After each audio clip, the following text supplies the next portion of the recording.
Donc, c'était Swami Kriyananda, et Swami Kriyananda qui parle merveilleusement bien, qui dit d'ailleurs souvent, c'est très intéressant, et puis après il dit quelque chose de très intéressant, et puis il rebondit en disant, mais il y a quelque chose d'autre de très intéressant. En fait, il lui vient constamment des idées, et c'est un orateur incroyable. Il parle, et ça élève la conscience.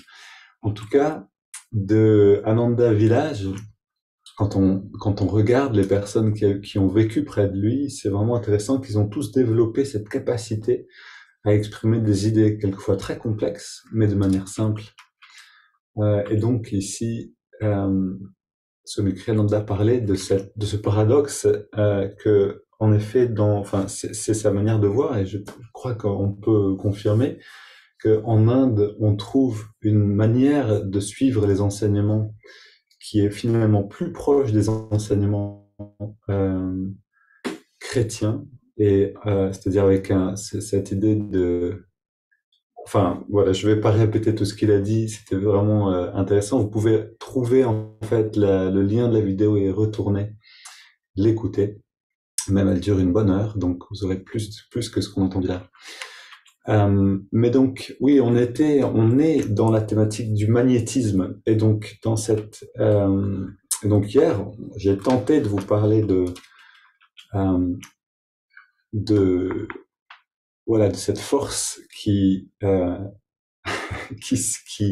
crée le chaos, qui nous amène dans le chaos, qui nous amène vers l'extérieur de nous-mêmes, qu'on appelle Satan, qu'on appelle Maya, qu'on appelle l'illusion cosmique, et qui nous tient enracinés dans la matière, dans l'essence, justement, et qui les sens, les cinq sens, et par les cinq sens nous empêche de revenir dans ce sens unique, justement, au-delà de la dualité, d'où cette parole de Jésus, quand ton œil sera unique, ton corps sera dans la lumière.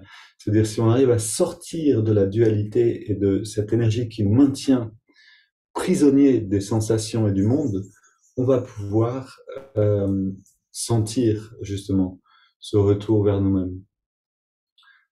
Ok. Et donc je vous parlais un petit peu de ça, et du fait que cette énergie-là, on peut la reconnaître, on peut les reconnaître quand elles se manifestent. On peut reconnaître quand on est inspiré par quelque chose qui nous élève, et on peut reconnaître quand on est inspiré par quelque chose qui nous abaisse, qui nous écarte de nous-mêmes.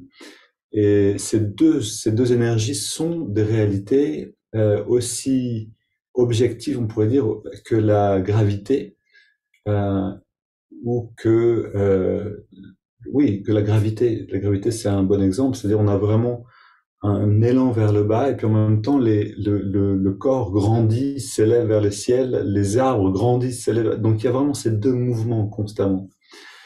Et donc, les reconnaître, c'est quelque chose de précieux. Mais donc, plutôt que de parler trop de cette thématique maintenant, en fait, j'ai décidé de préparer pour samedi un satsang et pratique là-dessus, pour qu'on puisse un peu explorer la chose. Euh, et puis, et puis voilà, commençons. Commençons. Donc, avec un peu d'encens. Merci Claire. Donc, on redresse le dos, on redresse le regard, on ferme les yeux,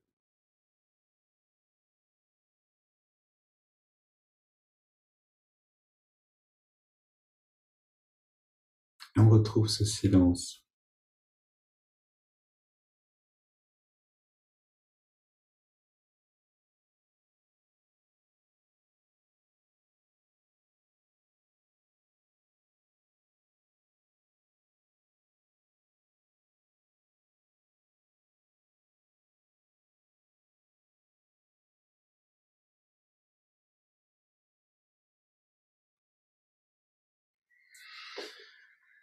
Et comme un rayon de lumière, comme en fait, on pourrait dire comme une lampe frontale qui part du lobe frontal. On éclaire, et à travers ces rayons de lumière, on demande à notre guide de nous guider, d'être présent, de nous prendre par la main et de nous faire marcher dans la bonne direction.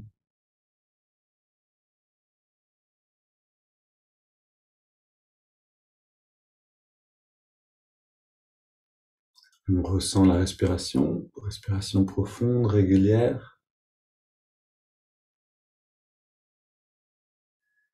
On ressent, si on peut, les battements du cœur. Si vous les sentez clairement, utilisez-les pour mesurer la respiration. Par exemple, 6 à 8 battements sur l'inspire, et même chose sur l'expire.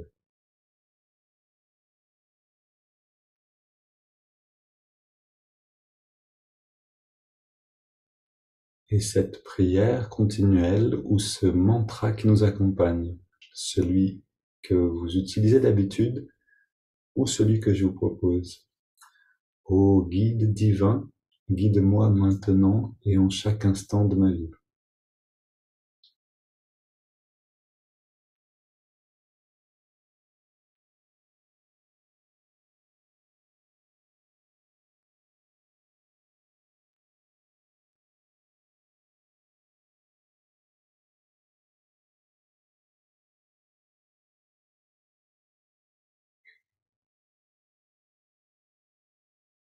Et on garde cette pratique, cette répétition intérieure sur l'inspire et sur l'expire. Non pas machinalement, mécaniquement, mais consciemment, faisant l'expérience pendant cette répétition, faisant l'expérience de cette relation qui se crée, plutôt qui se révèle.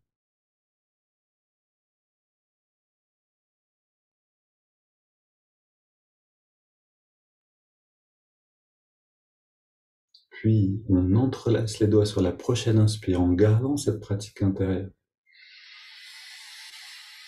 Expire, on pousse les mains vers l'avant, on arrondit le dos. Inspire vers le ciel, on étire la colonne. Expire, on se penche vers la gauche.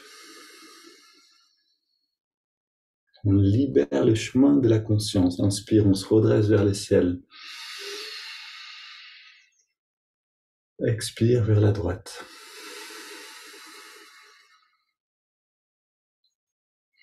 On revient au centre. On gagne encore toujours 1 centimètre à l'inspire. On étire. Expire, on se tourne vers la gauche. On pose les mains, on soutient la rotation. Et 3 respires ici. 3 respires profonds.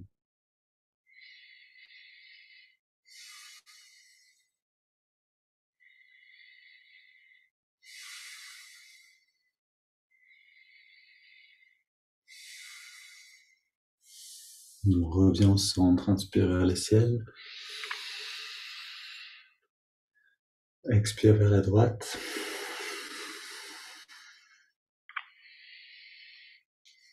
On s'intériorise dans la pratique intérieure.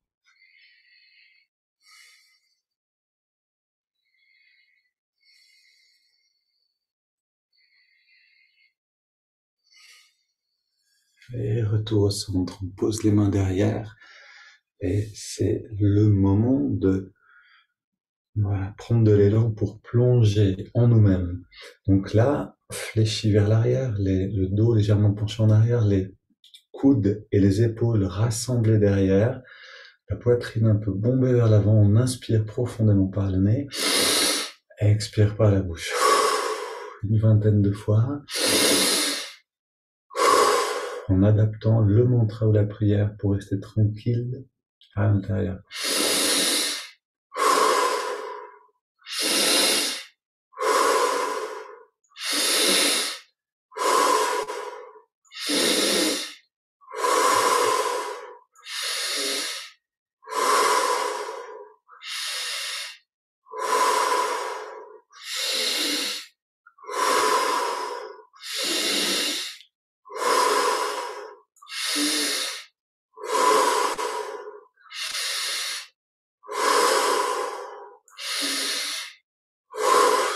Respire encore, prenons plus d'air pour créer un bon coussin d'énergie.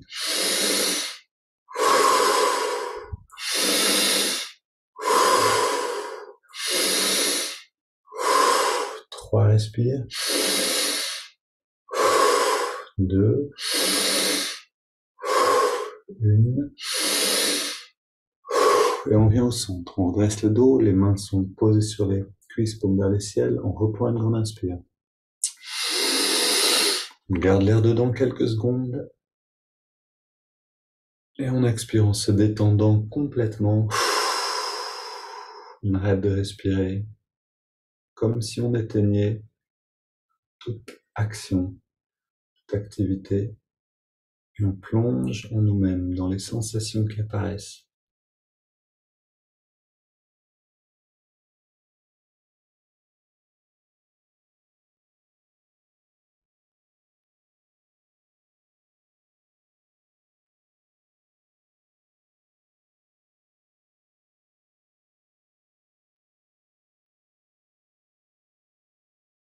On inspire lentement et profondément.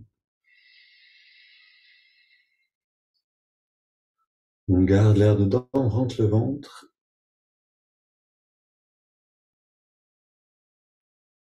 On relâche le ventre et expire. Toujours les yeux fermés, immobiles, détendus. On ressent. On établit la conscience dans cette perception de l'énergie.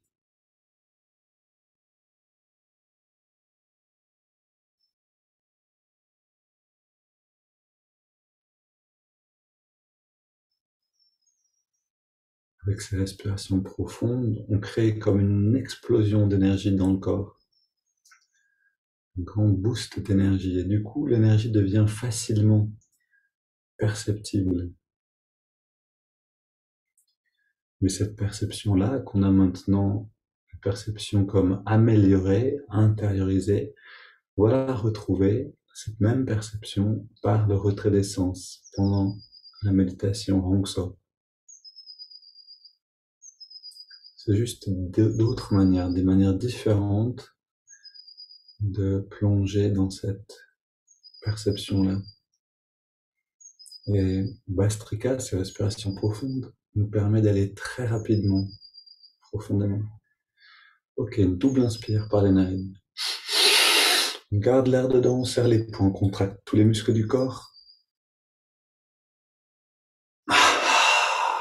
Et on relâche tout à l'expire. Une double expire par la bouche.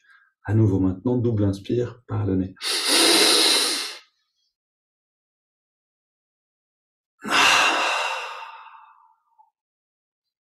Et une dernière.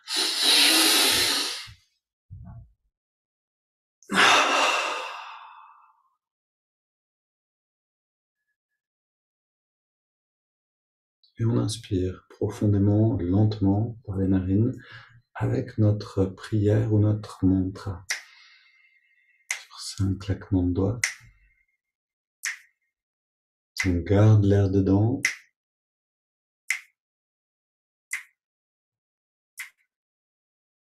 Expire.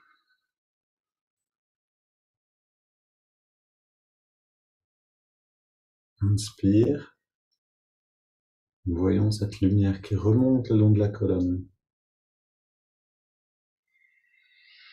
Puis maintenant, pendant la rétention, cette lumière vient se jeter dans l'œil spirituel. Expire, et cette lumière devient un rayonnement dans toutes les directions, qui illumine le corps et le monde. Inspire à nouveau, on garde cette visualisation. Si c'est possible, en même temps que la prière ou le japa. Si c'est trop, laissez la visualisation de côté. On garde l'air dedans.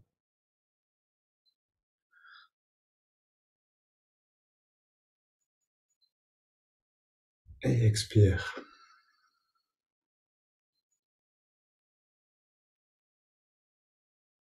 Inspire.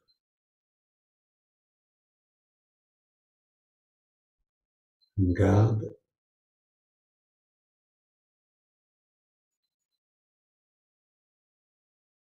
Expire.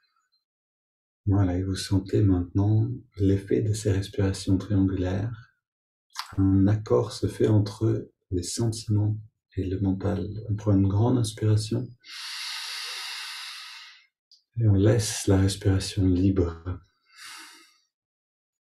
Aussi libre que quand on dort et que le corps respire naturellement de lui-même, quelquefois en faisant des pauses, souvent avec très peu d'amplitude,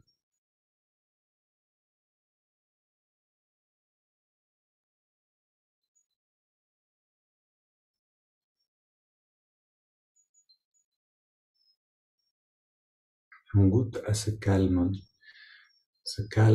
qui revient si facilement, si rapidement avec ces préparations. On prépare le corps, on prépare le mental et la dimension émotionnelle par la respiration. Si vous avez peu de temps une fois pour méditer, faites simplement ces préparations et goûtez à cette qualité-là ensuite.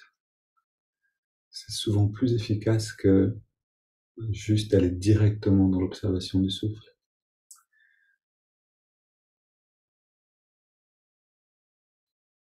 Donc, lecture d'une leçon de Yogananda. Le cerf musqué de l'Himalaya. Donc le cerf ici, c'est le cerf, l'animal.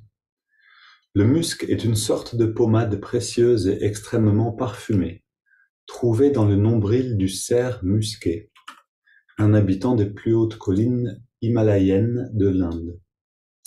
À un certain âge, l'odeur délicieuse du musc suinte secrètement du nombril du cerf. Le cerf s'excite à l'odeur attrayante du musc et gambade, renifle sous les arbres, et cherche partout, pendant de nombreuses semaines, pour trouver la source du parfum.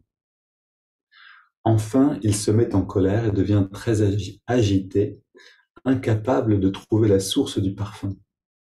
Il finit par sauter de hautes falaises dans la vallée, essayant d'atteindre la source du parfum rare, et plonge ainsi vers la mort. C'est alors que les chasseurs s'emparent de lui et lui arrachent la poche de musc.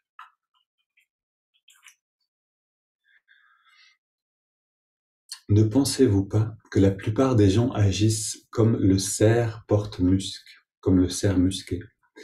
Au fur et à mesure que nous grandissons, nous recherchons le bonheur parfumé partout au dehors de nous-mêmes, dans le jeu, la tentation, l'amour humain et sur le chemin glissant de la richesse, jusqu'à ce que nous sautions finalement de la falaise des grands espoirs sur les rochers de la désillusion. Ceci car nous pouvons trouver ce vrai bonheur caché dans les recoins secrets de notre propre âme.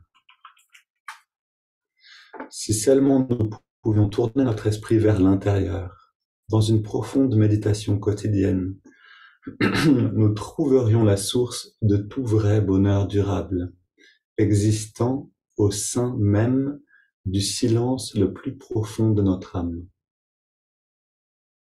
Ne soyons pas comme le cerf musqué et ne périssons pas en cherchant un faux bonheur au mauvais endroit. Mais éveillons-nous et essayons de trouver notre bonheur dans la grotte de la profonde contemplation.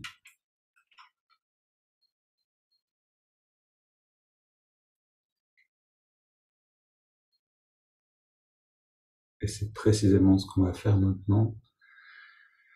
Se rapprocher du musc qui est en nous-mêmes, se rapprocher de ce parfum divin qui émane de chaque être humain, qu'on en soit conscient ou pas, et aller jusqu'à boire à la source même de ce nectar. On amène notre attention dans les narines à la recherche de l'endroit où on sent l'air le mieux.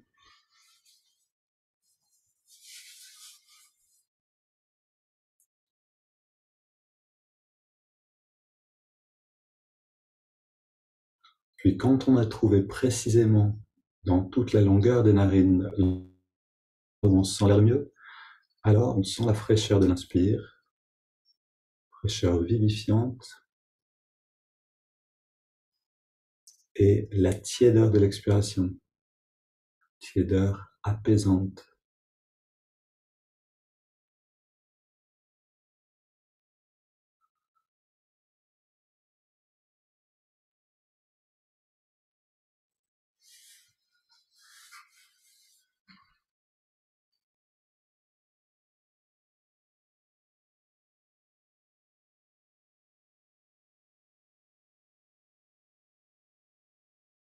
quand on a trouvé ces sensations, on plonge dedans.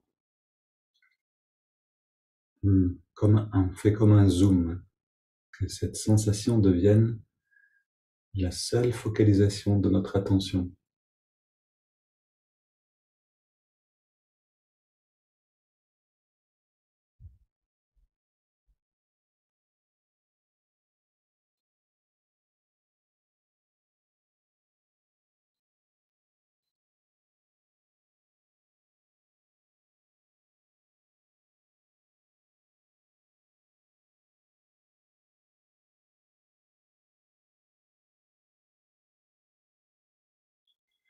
Quand cette sensation est devenue claire, clairement au premier plan de la conscience, on ajoute le mouvement de l'index de la main droite.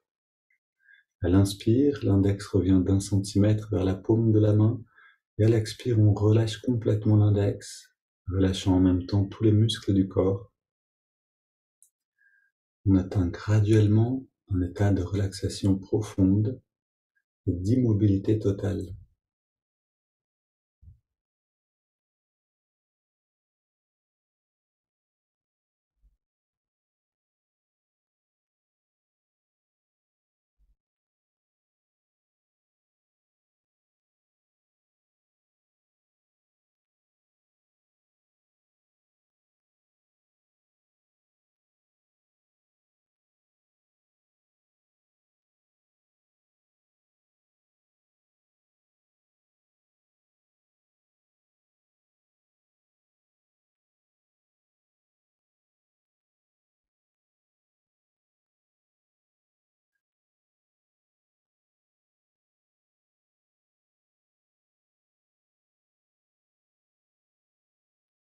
Et soyons chaque jour comme un débutant, curieux et enthousiaste,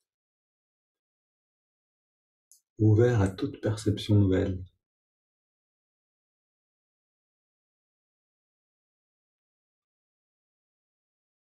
On apprend à reconnaître le chemin qui mène vers ce muscle divin. À un certain moment des sens, l'énergie s'intériorise dans la détente et l'immobilité et la perception change. À ce moment-là, on peut abandonner le mouvement de l'index et approfondir ce changement de perception, ce bien-être qui s'épanouit, qui se montre à l'intérieur en pratiquant le mantra Hong So. Je suis cela, ce muscle divin, ce nectar d'immortalité. À l'inspire, on accompagne avec le son Hong et on accompagne l'expiration naturelle avec le son So.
Et c'est possible aussi que la pause naturelle après l'expiration s'allonge un petit peu. Si c'est le cas, permettez à cette pause d'exister entièrement. Dans cette pause après l'expire, il y a une clé pour aller plus profondément en nous-mêmes.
Puis on inspire profondément. 3 expires. Et on abandonne toutes les techniques.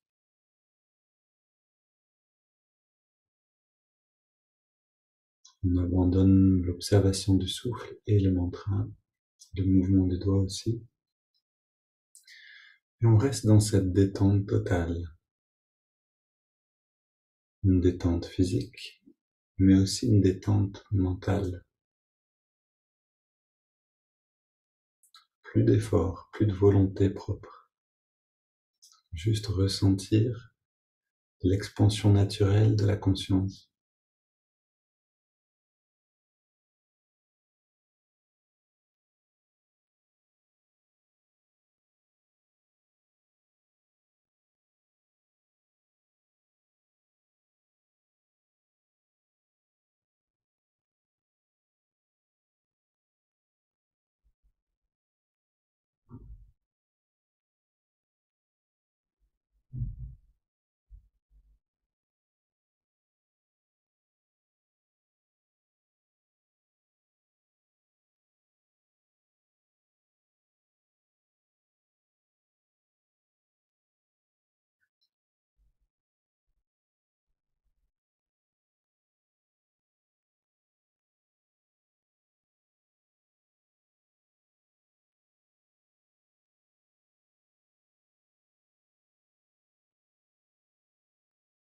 Et maintenant qu'on est en contact avec ce nectar de bien-être, ce grand bien-être intérieur qui va grandir encore,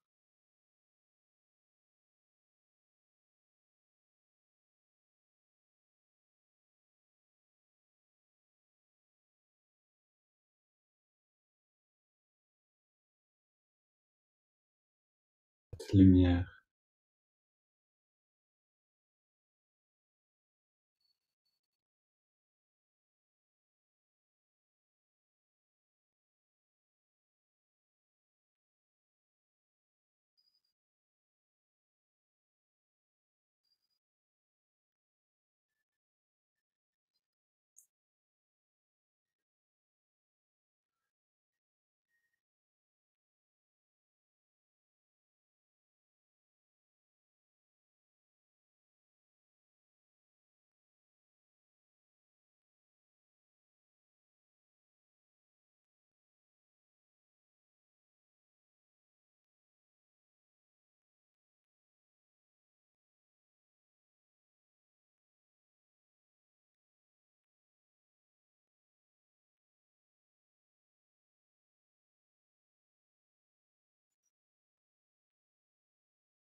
et maintenant qu'on est là, ne laissez pas les pensées venir voler cette richesse d'expérience de cette lumière.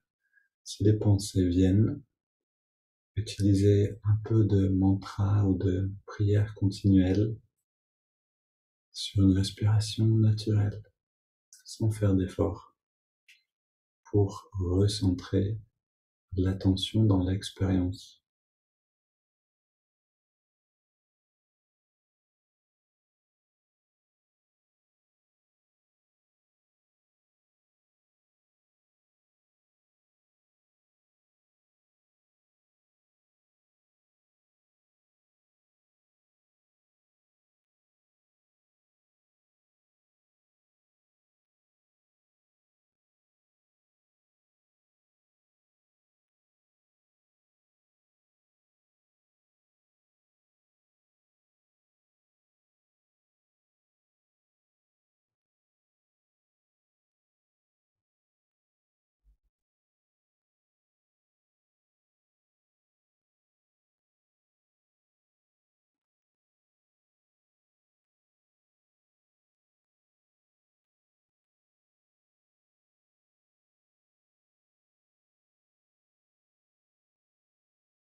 Tant que vous sentez ce bien-être, que vous pouvez comme sentir le muscle divin, restez dans cette quiétude, dans ce calme, ce qu'on a cherché si longtemps à l'extérieur. Quand on le trouve dedans, quelle qu'en soit l'intensité de l'expérience, prenons le temps de le savourer complètement. Une belle journée à tous et à très bientôt.